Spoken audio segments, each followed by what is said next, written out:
Shri Ram Ryan जी।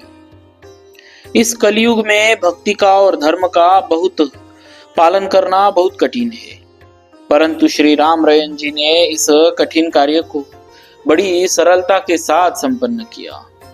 इन्होंने वैष्णव धर्म का इस विधि से पालन किया कि उसमें कभी जीर्णता नहीं आई, वह सदा नवीन बना रहा। श्री शंकर जी के समान आप सभी लोगों का कल्याण करने वाले थे, पर निंदक दुष्ट वे भला आपकी महिमा को कैसे जान सकते। जैसे राजा दुष्यंत ने शकुंतला से विवाह किया और उनसे महान प्रतापी पुत्र श्री भरत जी परम भागवत हुए, जिनका वर्णन श्रीमद् भागवत में श्री सुखदेव जी ने किया है, उसी प्रकार आपने गांधर्व विधि से अपनी कन्या का विवाह रास बिहारी श्री कृष्ण के साथ किया। आपने जैसी भक्ति का आचरण किया, दूसरे राजा लोग उसे मन में ला भी नहीं सकते। आचरण करना तो बहुत दूर रहा, इस ओर दृष्टि करके वे लोग देख भी नहीं सकते। कवित्व में बताया गया है कि एक बार शरद पूर्णिमा की रात को, जिसमें चंद्रमा की चांदनी छिटकी हुई थी, उसमें रास लीला का भव्य आयोजन हुआ।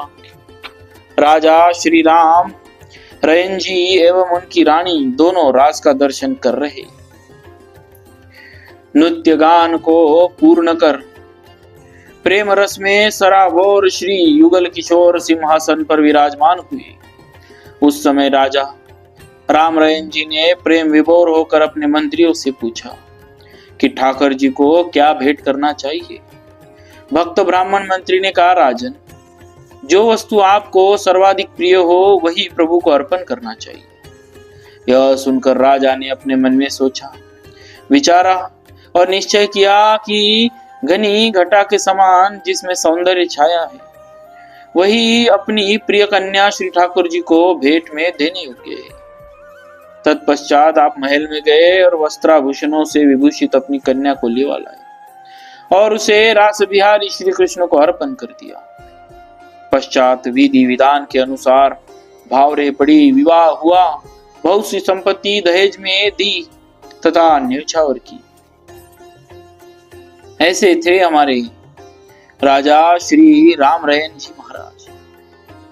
भक्तों, अब उनकी रानी की भक्तिमय कथा सुनते। राजा श्री राम रयन जी की धर्म पत्नी श्री हरि गुरुदेव एवं संतों के प्रति सदा सच्ची रही। इन्होंने इनसे कभी छल कपट नहीं रखा।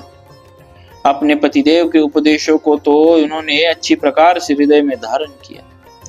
नवदा दशदा भक्ति के आचरण में ही इन्हें प्रीति थी। दूसरे लौकिक धर्मों को बिल्कुल भुला दिया। वैष्णवों से प्रेम करना ही श्रेष्ठ पुरुषार्थ जाना। सत को ग्रहण और असत को त्याग कर देने का विवेक आप में था। दासत्व, अनन्यता और उदारता, ये तीनों बातें आपके मन में बसी हुई थी। इसकी प्रशंसा संत जन तथा स्वयं राजा राम रयन जी अपने मुख से करते थे। कवित्व में बताया गया है कि एक बार राजा राम रयन जी तथा इनकी रानी दोनों श्री मथुरा जी आए। साधु ब्राह्मणों की सेवा करते हुए कुछ दिन वही रहे। जो धन आप साथ में लाए थे वह संपूर्ण धन साधु ब्राह्मणों की सेवा में समाप्त हो गया। घर वापस जाने के लिए मार्ग व्यय भी नहीं बचा। जब वापस लौटने का विचार हुआ तो उस समय राह खर्च का प्रश्न उपस्थित हुआ।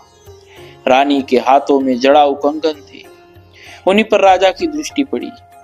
रानी ने हाथों के कंगन उतार राजा के आगे रख दी और कहा कि इन्हें बेच दीजिए। श्री राम रयन जी उन्हें बेचने बाजार को गए।